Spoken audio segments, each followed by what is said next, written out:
Zero to Code 43 here today with another car review for you. This is a 2020 Volkswagen Arteon SEL, 4Motion all-wheel drive. Give you some basic specs as I give a walk around here. It has a 2-liter 4-cylinder turbocharged engine, 268 horsepower, 258 pound-feet of torque. That runs through an 8-speed with Tiptronic, shiftable automatic through Volkswagen's 4Motion all-wheel drive system, which I believe can deliver up to 40% of the torque to the rear wheels. Curb weight of these cars ranges from 3,700 pounds for an SE front-wheel drive up to 4,000 pounds for a fully loaded SEL Premium R-Line all-wheel drive. Competition for the Arteon would be the Buick Regal Sportback, the Audi A7 Sportback. That being because this is a mid-size sedan, but it doesn't have a trunk, it has a hatchback, which I'll show you in a few minutes here. I really like the front end styling where the headlights just blend directly into the grille. All the bars of the grille follow and flow well all the way across. And the hood actually, if you look at here, you can see the edges of the hood flow right over top of the fenders and the wheel wells. So the hood is a clamshell design and drapes over the edges of the car. This car also has frameless doors, so the windows are free floating in space when you have the door open. So now we'll start going over some of the features, starting with the gas cap, which is just a typical push in to release. It locks with the car. This car requires premium fuel, 91 octane. For the turbo engine, you can run lesser gas in it, but it will not make as much horsepower. These taillights are a nice, simple, clean wraparound design. Arteon written nicely on the back here. Good use of space. They are fake bumper exhaust tips, but if you look here, it actually has quad exhaust with valves on the outer outlets in order to let more flow out. Interesting. One of the coolest features of this car is this clean design element. To open the rear, you push in and pull up on the badge. That is the handle.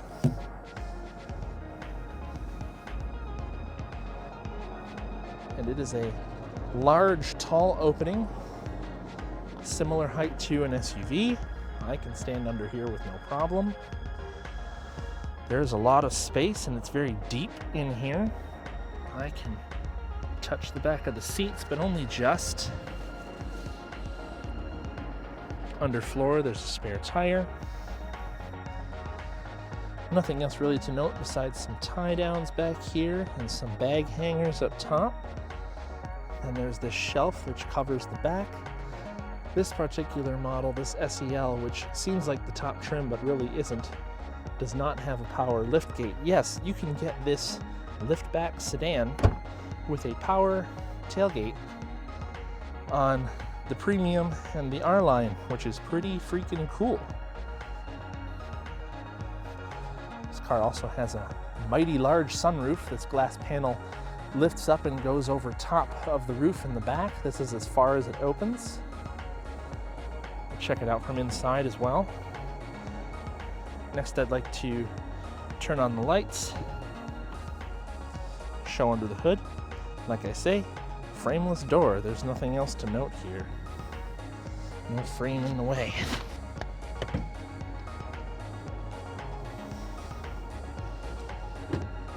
Sound of the doors. LED signals in the mirrors, like I said. LED side markers on the fenders.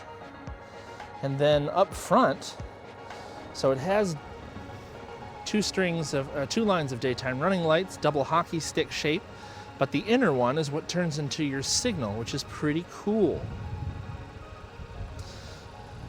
Full LED headlights, low beam and high beam.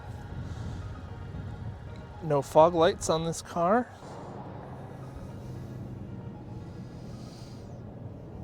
taillights are full LED as well, but it's strange to me that they couldn't separate, you know, like the upper strip from the lower strips for one to be the running light and one to be the turn signal / brake light, but that's what they chose to do. Another thing to note with this badge is this is also where the rear view camera is. When you put the car in reverse, this pops up and it pulls out, so you never really have to clean the camera because it's always hidden behind a wall. Very smart thinking. Next, we'll take a look under the hood. Hood struts. Like I say, 2-liter turbocharged 4-cylinder engine. This is actually one of the last Volkswagens still built in Germany. VIN number starting with a W. It also looks like it has the explosive charges back here that if you are to contact a pedestrian in a collision, it will pop up the back of the hood to soften the blow to the person getting hit as they land on the hood, because the hood will deform and deflect better than, lift it up better than it would if it were all the way down, in which case, you know, the metal might just hit the engine and it would be a harder impact. More difficult to explain than it actually is, but it's pretty cool. Pretty easy serviceability, typical of VWs the last couple of years. Oil filter right next to oil dipstick right here. Coolant, air box right up front. Fuse box, brake fluid, battery, all that stuff. Washer fluid as well.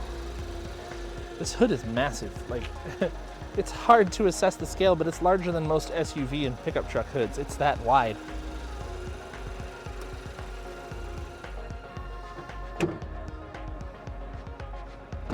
Well, we'll check out the window sticker, then the back seat. So, 2020 Arteon 2.0 Turbo SEL, 8-speed auto, 4Motion. Deep black pearl is the exterior color. Titan black is the leather color on the inside. It's a full leather interior. Extras on this car are the trunk lid spoiler, the monster mats, which are the all-weather floor mats, and heavy-duty trunk liner, splash guards on all 4 corners, and then the first aid roadside assistance kit. Total price of this car, $43,844. Final assembly plant in Emden, Germany. The engine's from Hungary, the transmission is from Japan, built by Aishin. Fuel economy, 20 city, 29 highway, 23 combined, on premium, as I said. Oh yeah, watch the window here. As I pull the door handle, it comes down, and when I close, it goes back up, so as not to stick under the trim here. Wood trimming along the door. Zoom out here. Nothing really to note on the back doors. A large space down below for a water bottle, perhaps. So I'm going to sit behind myself in my driving position. It looks like the headroom is pretty tight back here. We will be the judge in a second. Definitely have to duck your head over as you get in. Otherwise you are going to whack your squabby on the roof here. It is low. It's really low. Almost claustrophobic-like. This doesn't have a black headliner. I prefer it myself, but it's okay. Kind of makes it seem a little bit more spacious in here, I suppose. Backseat space is certainly not bad. I'm not touching the seat at all. It's actually pretty similar to the Jetta I drove a few weeks ago, which is shocking considering that's a compact car and this is definitely a midsize. This is based on the Passat platform. A version of the Passat platform, but updated on VW's MQB architecture, which underpins the GTI, their new SUVs, Tiguan, Atlas, all that stuff. Climate control vents in the back here. That's really all there is to note. There's a power point down at the bottom as well. Seat back storage on both sides. And then this cool patterning in the leather. Give it a futuristic theme. Center armrest in the back with cup holders, and it also has a pass-through to the trunk.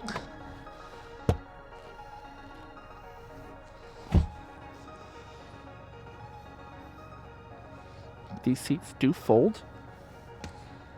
Almost flat. Makes for a pretty large space in the back for a sedan.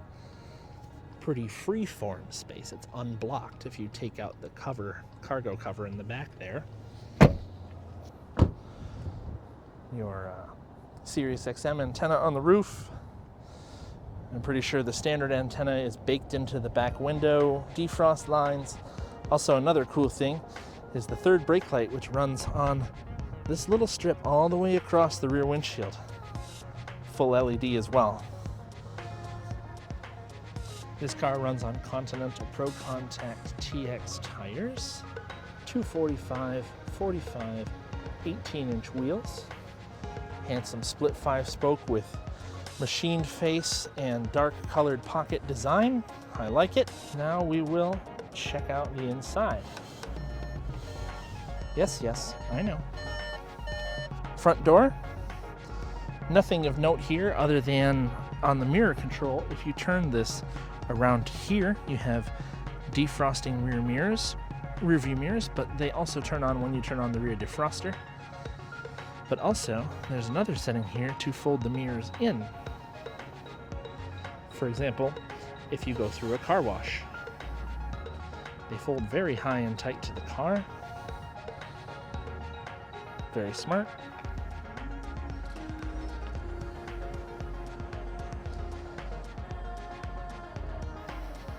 They also fold up when you lock the car. Okay, so on the interior here, it's pretty open space in the front seat.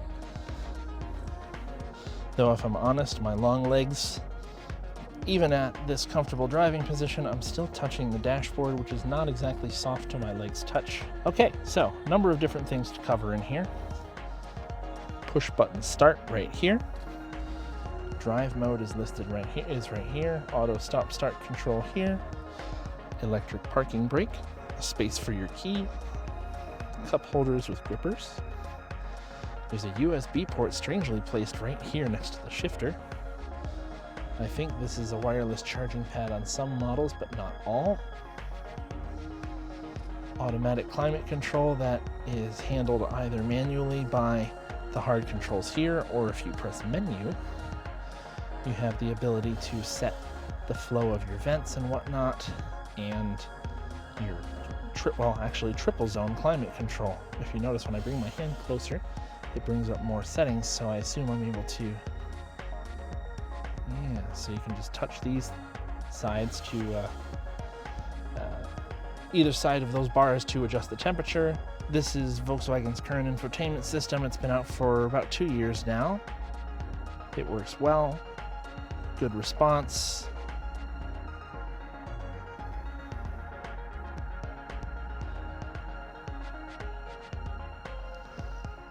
Looks great. So does the navigation screen, for that matter.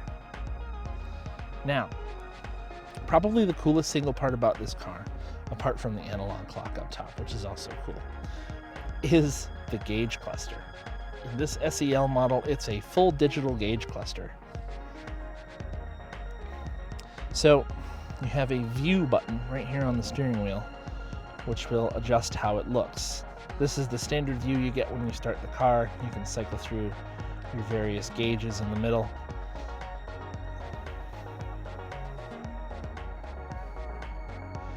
And then if you press view, it will give you a minimalist screen with just your speed on the bottom and your gear on the bottom left. It'll give you some of the specs you could look at otherwise in your gauge, in the center gauge display, but it'll just show them on the sides instead. I'm sure that's customizable as well. I really like it. Now you also notice your coolant temperature and gasoline level are on the far outer edges as bar graphs, or bar displays. It's strange, but it works. Either way, you have a range counter to tell you how close you are to empty anyway, if you don't trust the bars. The extra cool part of this, though, is that you can show the map on your gauge cluster. So you're on your nav screen, you bring your hand close and you press this map button. Give it a second, and then boom, your map is over here between your gauges, which is awesome because you don't have to deviate from looking too far from the road. You can just look down to your gauges quick and know where you're at. Now, if you use that view button again, you have a full navigation screen right in front of you, but also including your speed and gear. It's awesome. Best I've seen. I really like this gauge cluster. This is typically the view I would use for driving. Steering wheel is pretty standard issue Volkswagen for the last couple of years. They haven't updated it yet, but maybe it'll change for next year. This is a 2020 model. The 21 might be different. But my last car, which was a 17, had this same steering wheel in it. Buttons are nicely laid out. You have volume controls here, track and station adjustments here. This is all your gauge controls and your voice activation. This has your cruise controls all right here. This one has adaptive cruise as well. Your high beam, low beam, and turn signals are over here. Your wiper controls all on the right side. The dash vents are also pretty cool. They're well integrated and they create a line all the way across. So there's still only 4 vents in this car. You know, you can see where these center buttons are. Right? 1, 2, 3, and 4. But this is a dummy vent in between. However, it just helps continue the design, which I like. There's the wood trimming across as well, runs through the doors, integrates pretty nicely. You can see that same seat design setup up here, which I like. Going to bring the map back over to the center here. This car has heated seats as well. This one doesn't have cooled seats, but I'm pretty sure if you go up to the premium model, you can get cooled seats as well. You also have a power trunk release right here on the driver's door. Hood release down below, and then this handy little cubby for basic storage, change for toll booths, etc., etc. Really nicely laid out interior. Also should cover the armrest, which is a slider. It's also height adjustable, which is awesome. I love that feature in Volkswagen. More manufacturers need to do it. Small storage space in the middle there with an extra charge port. You can also choose to cover up your cup holders if you want a cleaner design up front here. Oh, cleaner look. Hide all your crumbs. Sunglass cubby up top here behind this, or in front of the sunroof. Sunroof itself is about average size inside of here, considering its large glass appearance on the outside. Then the shade can be manually closed. It is not opaque, so you can have free-flowing air but still keep most of the sun out.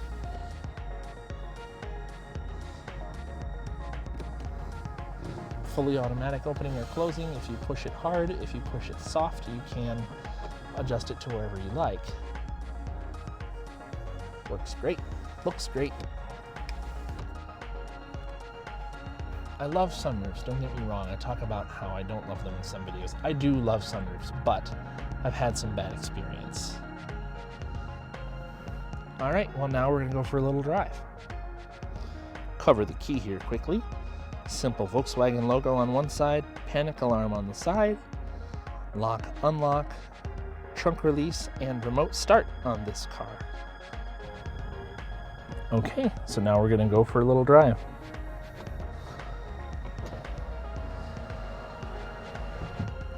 It may be 51 degrees out, but it's still cold. It's a really nice day out here in mid-December in Michigan, but even so. Turn off the electric parking brake into drive and then sport mode, or if you want, you push it over and you're able to shift the car as well.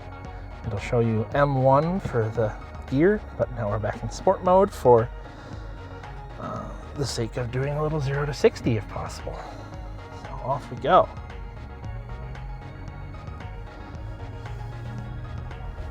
That 268 horsepower should get us in the realm of about 6 seconds to 60, but I will make sure to note it. Perfect.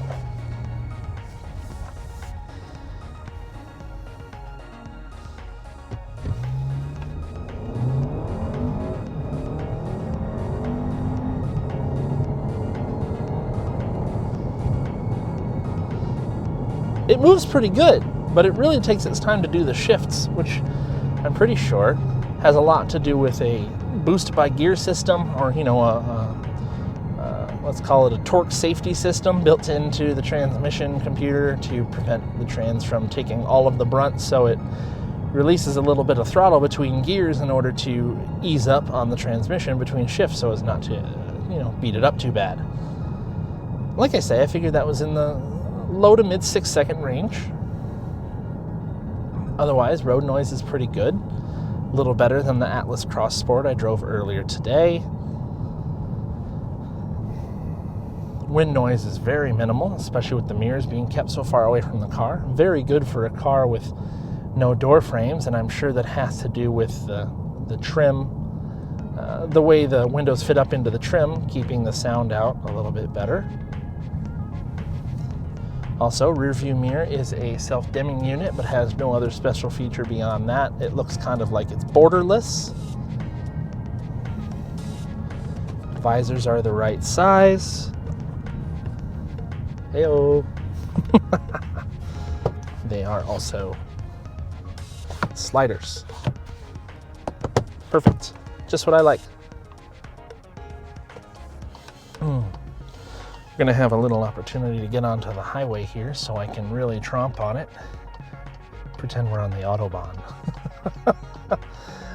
Nothing like the Autobahn here in Michigan, that's for sure. But the way some people drive on I-75, you would suspect otherwise.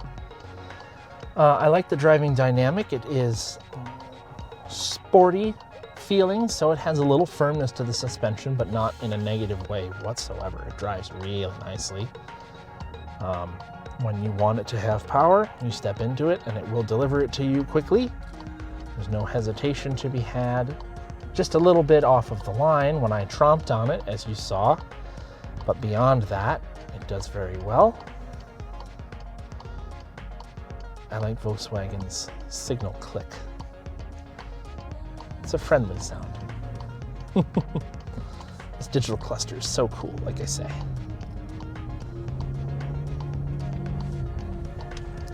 It handles great. These 245 tires hold the road really well.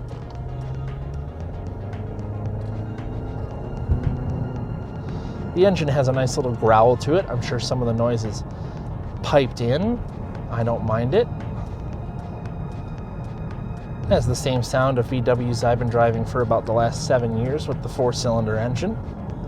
No problem with that.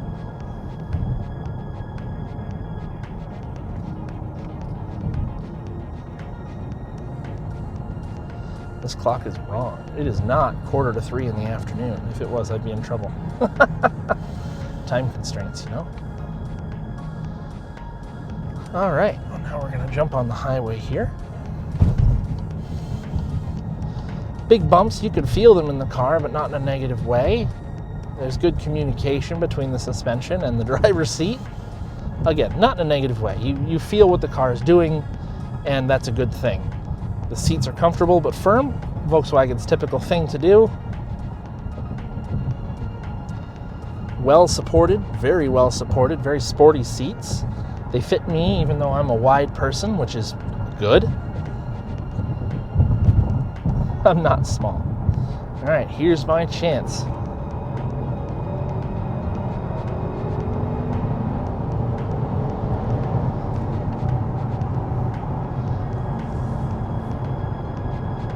Can't even hear the thing at higher speed. Can't even hear the engine at all.